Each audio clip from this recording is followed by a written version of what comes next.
बहुत समय की बात है। नागलोक में बहुत सारे प्रजाति की नाग नागिन रहा करते थे, लेकिन उन सब में लोकप्रिय एक ही नागिन थी। वो थी नागिन सिबान्या। वो कोई साधारण नागिन नहीं थी। 100 साल तपस्या करने के बाद वो एक इच्छाधारी नागिन बनी थी और वो नागमणि की रक्षा करती थी। वो एक अच्छी स्वभाव की नागिन थी। वो अपनी नाग लोक की सारी नाग नागिनों की अच्छी तरह से ख्याल रखती थी। ऐसे ही समय बीत रहा था। सुनसान रात थी। ठंडी ठंडी हवा चल रही थी। चांदनी रात थी। उस चांद की रोशनी की नीचे सिबान्या खड़ी थी। तभी पीछे से काली नागिन आती है और सिबान्या के ऊपर हमला कर देती है। काली नागिन, तुम यहाँ कैसे आ सकती हो? मैंने तो तुम्हें 100 साल की कड़ी सजा दी थी। तुम यहाँ नहीं आ सकती।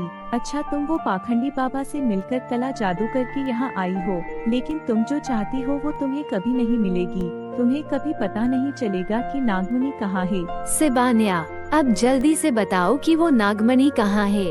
अगर तुम मुझे नागमणि दे दोगी तो मैं तुम्हें मौत की मुंह से बचा लूंगी।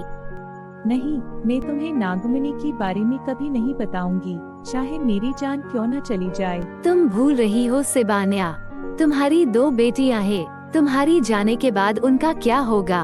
मैं उन्हें भी मार दूंगी। अब जल्दी से मुझे नागमणि दे दो। मेरी नागलोक और पूरे नाग नागिनों की रक्षा के लिए मैं तुम्हें नागमणि कभी नहीं दूंगी। तो ठीक है, अब तुम यहाँ पे मरो, मैं नागमणि ढूंढ लूंगी। इतना कह के काली नागिन वहाँ से चली जाती है। कुछ समय के बाद सिबान्या की 2 बेटी बेला और प्रथा वहाँ आती है। अपनी माँ को घायल देखकर वो दोनों रो पड़ते हैं। मेरी प्यारी बेटियों, जिस खंजर से मुझे वार हुआ है उससे मेरी बचना नामुमकिन है। मैं जा रही हूँ। काली नागिन आ गई है। वो नागमणि के लिए तुम दोनों का भी नुकसान कर सकती है, इसलिए तुम दोनों नागलोक छोड़कर पृथ्वी लोक पर चली जाओ और वहाँ पर साधारण की जिंदगी जीना, जैसे काली नागिन को तुम दोनों के बारे में पता न चले, वरना नागमणि खतरे में आ सकती है। नहीं माँ, आपको कुछ नहीं होगा। आपकी वजह से नागलोक कितनी सुरक्षित था। अब नागलोक की रक्षा कौन करेगा? अब कुछ नहीं हो सकता था। सिबान्या सबको छोड़ के जा चुकी थी। अपनी माँ की कहने के अनुसार सिबान्या की दोनों बेटी पृथ्वी लोक पर जाकर साधारण की जिंदगी जीने लगते हैं।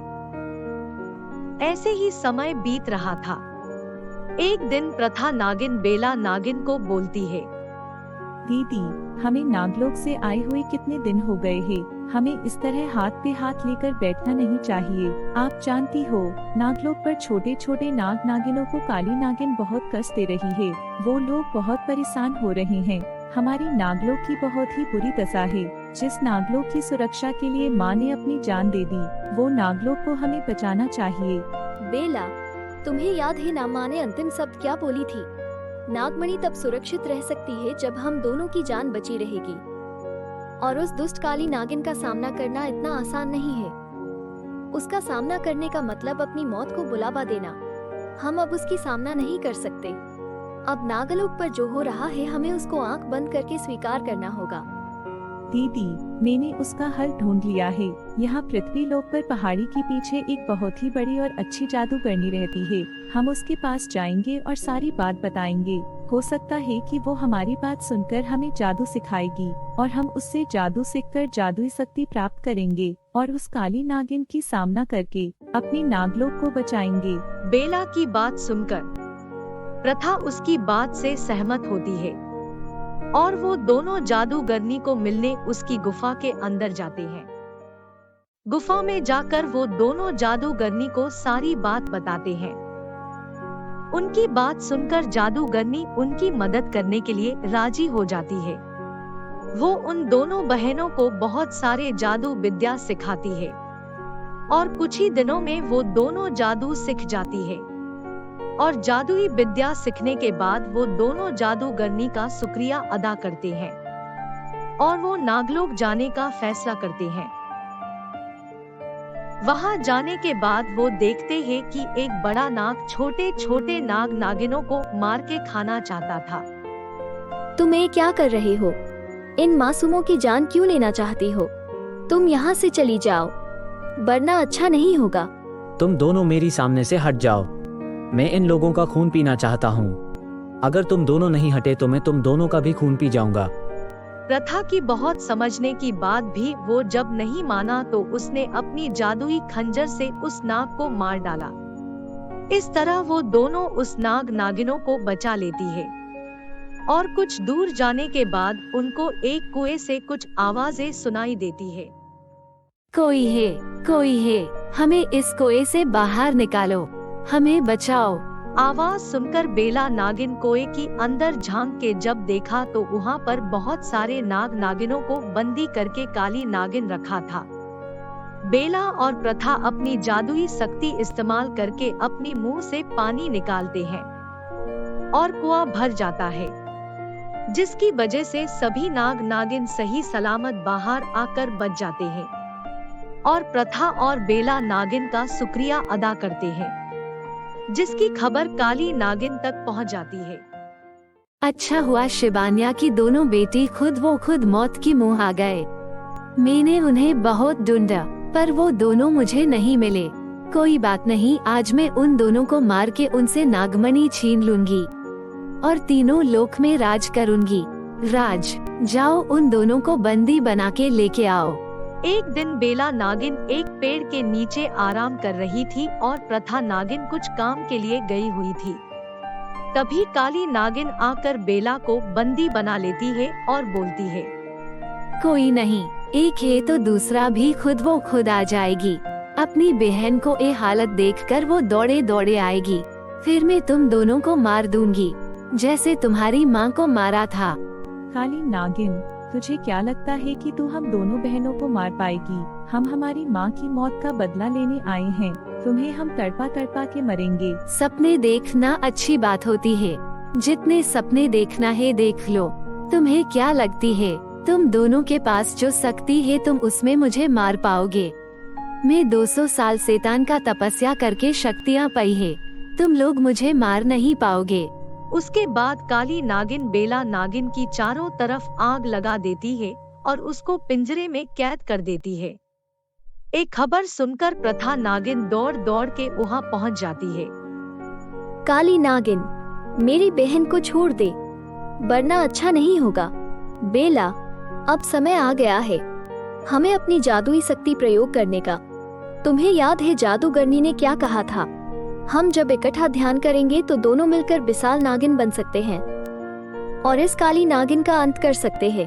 इतना कह के दोनों बहनें आंख बंद करके ध्यान करने लगे और देखते ही देखते एक विशाल नागिन में बदल गए। ये देखकर काली नागिन ने उनके ऊपर खंजर से वार किया, पर उस विशाल नागिन का कुछ नहीं हुआ।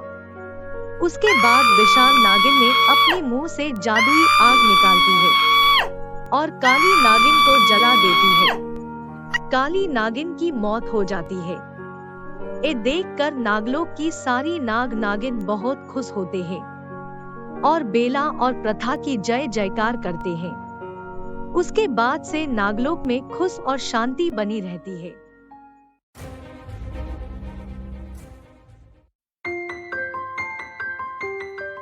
सौ साल पुरानी बात है। नागलोक में प्रताप नाम के एक नागराज थे। वो दिल की सच्चे और अच्छे इच्छाधारी नाग थे। नागराज प्रताप की एक बेटी थी जिसका नाम रुचिका थी।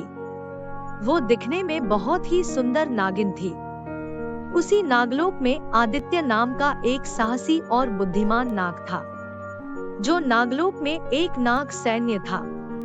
नागलोक में एक नाग सेनापति भी था जिसका नाम विक्रम था। वो दिल की बहुत ही बुरा था। वो आदित्य को पसंद नहीं करता था। उसकी पराक्रमी और साहसिकता से वो जलता था। आदित्य, मैं तुम्हारे ऊपर बहुत खुश हूँ। तुम अपना साहस और पराक्रमी से दुष्ट लोक की सेना को पराजित कर दिया। मांगो, तुम्हें क्या चाहिए? नागराज, मुझे कुछ नहीं चाहिए, मुझे केवल आपका आशीर्वाद चाहिए। जब मुझे कुछ आवश्यकता होगी तब मैं आपसे मांग लूंगा। चलो ठीक है। जैसी तुम्हारी मर्जी। एक दिन की बात है। रुचिका नागिन अपनी सहेलियों के साथ नाग उद्यान में भ्रमण कर रही थी। तभी उसने देखा एक आदमी जख्मी पड़ा था। रुचिका जब उसके पास गई, वो एक विशाल नाग में बदल गया जो दुष्ट लोक से आया हुआ था और रुचिका के ऊपर हमला करने जा रहा था। उसी वक्त आदित्य वहां पर पहुंचकर उस विशाल नाग को अपनी तलवार निकालकर मार दिया और रुचिका को बचा लिया।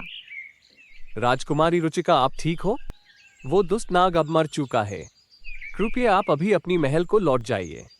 आपका बहुत बहुत शुक्रिया, आपने हमारी जान बचाया। रुचिका पहली नजर में आदित्य को पसंद करने लगी, लेकिन वो आदित्य को उसी वक्त कुछ नहीं कह पाई। उसकी बात मानकर वो राजमहल लौट गई। महल आने के बाद वो सोते जागते केवल आदित्य की बारे में सोच रही थी। उसे किसी भी तरह आदित्य से मिलना था, इसलिए वो अपनी दासी को बुलाकर बोली, सारिका, क्या तुम मेरी एक मदद करोगी? क्या तुम उस नाग सैन्य को मेरी एक चिट्ठी जाकर दे पाओगी? मैं उसका नाम नहीं जानती, क्या तुम मुझे उसका नाम बताओगी?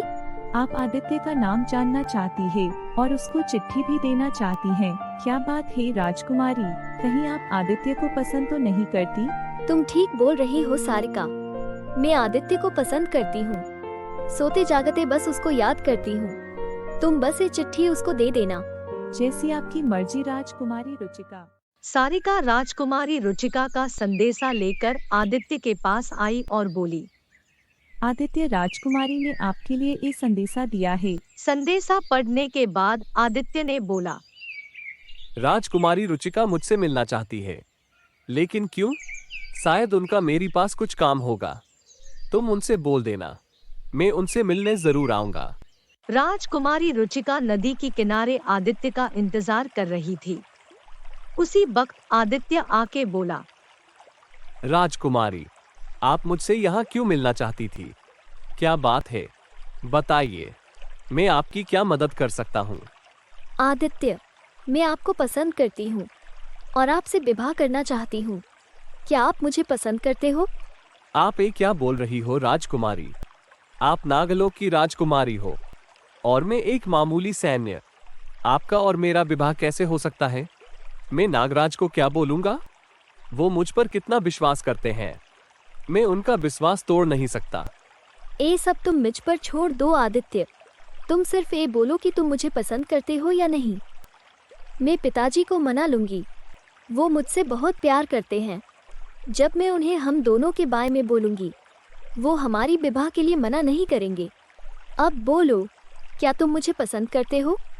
राजकुमारी, मैं भी कब से आपसे बेनथा मोहब्बत करता हूँ, पर आप एक राजकुमारी हो और मैं एक मामूली सैन्य, इसलिए मैं आपको अपनी दिल की बात बोल नहीं पा रहा था।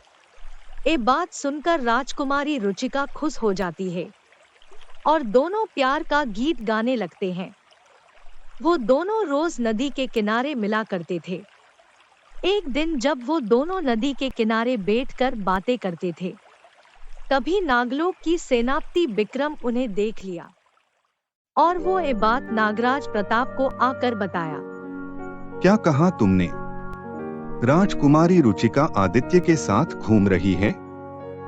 सेनापति, जाकर उन दोनों को मेरे सामने लेकर आओ।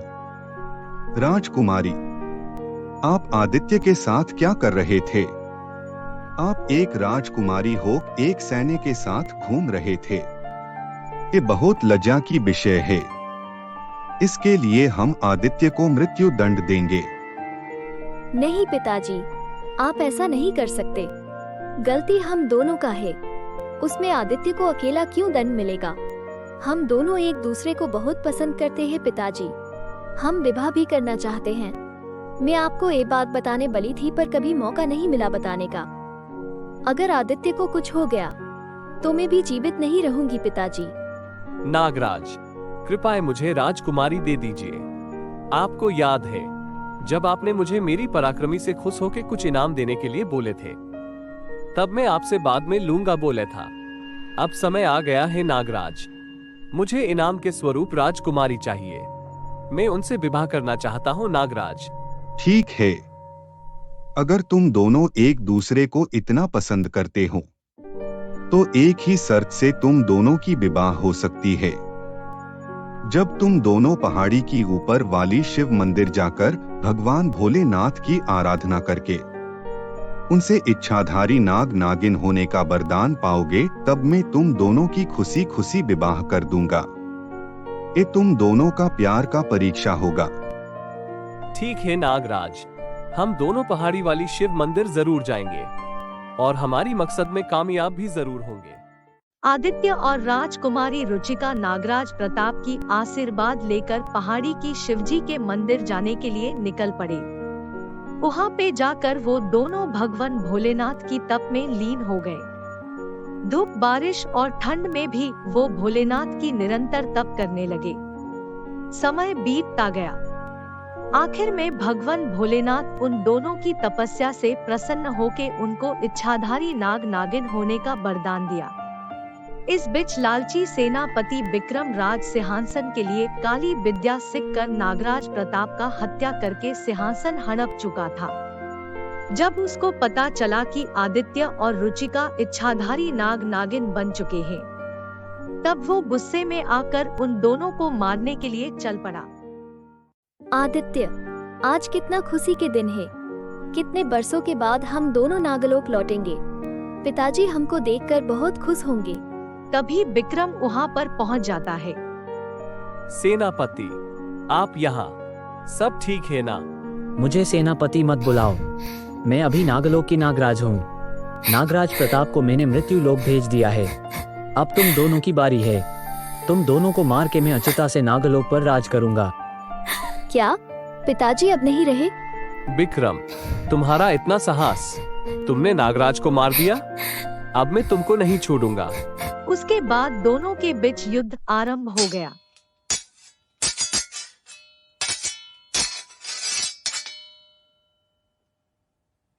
युद्ध बहुत समय तक चलता रहा।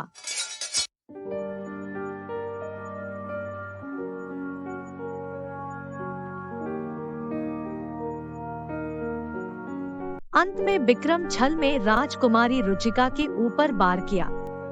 राजकुमारी फिसलकर घई में गिर गई। राजकुमारी को बचाने के लिए आदित्य जब आगे बढ़ा, तब पीछे से विक्रम उसके ऊपर वार कर दिया। तभी आदित्य भी तलवार से विक्रम को मार दिया। अभी राजकुमारी और आदित्य का भी मौत हो चुका था। पर सच्चे प्यार का कभी अंत नहीं होता। वो एक दूसरे को पाने के लिए दूसरा जन्म भी लेते हैं। 100 साल के बाद अपने प्यार को पाने के लिए आदित्य और रुचिका का पुनर्जन्म हो चुका था। इस जन्म में उन दोनों का नाम आकाश और श्रुति रखा गया। आकाश के पिता एक स्कूल टीचर थे और श्रुति के पिता एक बहुत बड़े बिजनेसमैन थे। देखते ही देखते आकाश और श्रुति 18 साल की हो गए। दोनों एक ही कॉलेज में एडमिशन किए थे, पर एक दूसरे से अनजान थे। एक दिन की बात है, श्रुति अपनी सहेली करिश्मा के साथ लाइब्रेरी में थी। तब आकाश आया। है करिश्मा? है आकाश। तुम मेरा इंग्लिश का नोटबुक कब दोगी? मेरा एग्जाम नजदीक आ रहा है। जल्द ही दे दूंगी आकाश, कुछ ही लिखना बाकी है। ओके ठीक है। हे आकाश, मीट माय फ्रेंड श्रुति। श्रुति, ये मेरी बचपन की दोस्त आकाश है। मेरी घर की पास है उसका घर है श्रुति। है आकाश। जब श्रुति ने आकाश को छुआ तो आकाश को एक झटका महसूस हुआ। अरे ये मुझे झटका कैसे लगा? जब मैं श्रुति का हाथ पकड़ा तो मुझे झटका क्यों लगा? खैर छोड़ो। श्रुति और आकाश पहली नजर में एक दूसरे को पसंद करने लगे। एक दिन आकाश श्रुति को फोन करके एक रेस्टोरेंट बुलाया। श्रुति, मैं तुमको बहुत प्यार करता हूँ। क्या तुम मुझे पसंद करती हो? मैं तुम्हारे बिना नहीं जी सकता। मैं तुमसे शादी करना चाहता हूँ। हाँ आकाश, मैं भी तुमको बहुत प्यार करती हूँ। ये सुनकर आकाश खुशी के मारे श्रुति को गले लगा देता है। तभी उसको फिर से बिजली की जैसी झटका महसूस होता है। अरे श्रुति, जब भी मैं तुमको छूता हूँ तो मुझे हर बार बिजली झटका क्यों महसूस होता है? ए क्या कह रहे हो आकाश? तुम अब प्यार में हो ना, इसलिए तुमको बिजली की झटका महसूस हो रहा है। ऐसे बोलकर श्रुति जोर जोर से हंसने लगी। आकाश, शादी के लिए तुम्हें मेरे घर आकर मेरी पापा से बात करनी होगी। कल इवनिंग में तुम मेरे घर आ जाओ। आज मैं तुम्हारे बारे में पापा को बोलूंगी। पापा हमारी शादी के लिए जरूर मान जाएंगे। ठीक है श्रुति, मैं कल तुम्हारी घर जरूर आऊंगा। पापा, मुझे आपको कुछ बोलना है। हाँ बोलो श्रुति बेटा। पापा, मेरी कॉलेज में एक लड़का है आकाश। मैं उसको पसंद करती हूँ और उससे शादी करना चाहती हूँ। श्रुति, तुमने क्या बोल रही हो? मैं तुम्हारी शादी रंजीत के साथ तय कर दिया है। मैं उसको क्या बोलूंगा? पापा, आप रंजीत को मना कर दो। मैं आकाश से प्यार करती हूँ और उससे शादी करना चाहती हूँ। प्लीज पापा। ठीक है, तेरी खुशी के लिए मैं कुछ भी कर सकता हूँ। कल इवनिंग में आकाश को बुलाना, मैं उसके साथ बात कर लूंगा। ओके, थैंक यू पापा। ये सब बातें रंजीत सुन रहा था। रंजीत और कोई नहीं, पिछले जन्म की विक्रम था। इस जन्म में भी वो दुष्ट और बुरा इंसान था, पर इसका ये बात श्रुति और उसके पापा नहीं जानते थे। अगले दिन आकाश आने से पहले रंजीत श्रुति के घर पहुंच गया और श्रुति के पापा के ऊपर अचानक चाकू से वार किया। अंकल, आप ये अच्छा नहीं किया। आप श्रुति की शादी आकाश के साथ तय कर दिया। मैं श्रुति और आपकी प्रॉपर्टी के लिए कितने सालों से इंतजार कर रहा हूँ और अपने एक पल के लिए मेरा सपना तोड़ दिया। पिछले जन्म में भी रुचिका मुझे नहीं मिली थी और अब श्रुति। मैं ऐसा होने नहीं दूंगा। आपकी मौत के बाद मैं श्रुति से शादी करूंगा। तुम इतना बुरा इंसान हो, ये बात मुझे नहीं पता था। तुम अपनी बुरे मकसद में कभी कामयाब नहीं हो पाओगे। श्रुति की शादी तुमसे नहीं, आकाश से होगा। ऐसे बोलकर वो बेहोश हो गए। तभी आकाश वहां पर पहुंच गया। उसको देखकर रंजीत छुप गया। अंकल, ए आपको क्या हुआ? आंखें खोलिए अंकल। तभी आकाश का नजर चाकू के ऊपर पड़ा। उसने जब शरीर से चाकू निकाला तभी श्रुति आ गई। पापा, ए आपको क्या हुआ? किसने किया है आपके साथ? आंख खोलिए पापा। उसी वक्त रंजीत आकर बोलता है। श्रुति, अंकल के ऊपर इस आदमी ने हमला किया है। मैंने उसको देखा है अंकल के ऊपर चाकू से वार करते हुए। क्या? आकाश, तुमने पापा को मारा है? तुमने ऐसा क्यों किया? तुमने मेरी भरोसा तोड़ दिया। चले जाओ मेरी नजर के सामने से। मैं तुम्हारा शकल देखना नहीं चाहती। चले जाओ। श्रुति, मैं तुम्हारी पापा के ऊपर हमला नहीं किया। मैं जब यहाँ आया उससे पहले कोई उनके ऊपर हमला कर चुका था। मेरा विश्वास करो श्रुति, मैंने अंकल को नहीं मारा। झूठ बोल रहे हो तुम। मैं खुद देखा है तुम्हें अंकल के ऊपर हमला करते हुए। ऐसे बोलकर रंजीत ने पुलिस को बुलाया। पुलिस आकर आकाश को अरेस्ट कर दिया। श्रुति, मैंने अंकल को नहीं मारा। मेरा विश्वास करो श्रुति। उसी दिन आकाश का दोस्त दीपक आकर उसको जेल से भगा लिया। वो दोनों भागते भागते उसी जगह पर पहुँचे जहाँ पिछले जन्म में आदित्य और रुचिका भगवान भोलेनाथ का तपस्या किए थे। अब आकाश को उसकी पिछले जन्म के बारे में सब कुछ याद आ गया। दीपक, मुझे सब कुछ याद आ गया। पिछले जन्म में मेरा नाम आदित्य था और श्रुति का नाम रुचिका थी। इसी जगह पर हमने एक दूसरे को पाने के लिए तपस्या किए थे और इसी जगह पर हम दोनों को विक्रम ने छल करके मार दिया था। अब मुझे सब समझ में आ गया। रंजीत ही विक्रम है। दीपक, क्या तुम मेरा एक मदद करोगे? क्या तुम श्रुति को यहाँ पर लेकर आ पाओगे? यहाँ पर आने के बाद उसको सब कुछ याद आ जाएगी। ठीक है आकाश, मैं पूरी कोशिश करूंगा श्रुति को यहाँ लेकर आने के लिए। ऐसे बोलकर दीपक वहाँ से चला गया। श्रुति, मुझे तुमको एक बात बोलनी है। दीपक, अगर तुम आकाश के बारे में मुझे कुछ बोलना चाहते हो तो तुम यहाँ से चले जाओ। उसने मेरे पापा की ये हालत कर दिया है। मैं उसको माफ कभी नहीं करूँगी। इसलिए तुम यहाँ से चले जाओ। श्रुति, आकाश ने तुम्हारे पापा के ऊपर हमला नहीं किया। तुम एक बार मेरे साथ पहाड़ी वाली शिव मंदिर चलो, तुम्हें सब याद आ जाएगा। तभी श्रुति की पापा को होश आता है। श्रुति, मुझ पर हमला आकाश ने नहीं किया था। रंजीत ने तुमसे शादी करने के लिए और मेरा प्रॉपर्टी के लिए मुझे मारना चाहा। आकाश बेकसूर है। तुम दीपक के साथ आकाश के पास जाओ और उसे माफी मांगो। श्रुति दीपक के साथ पहाड़ी वाली शिव मंदिर पहुंची।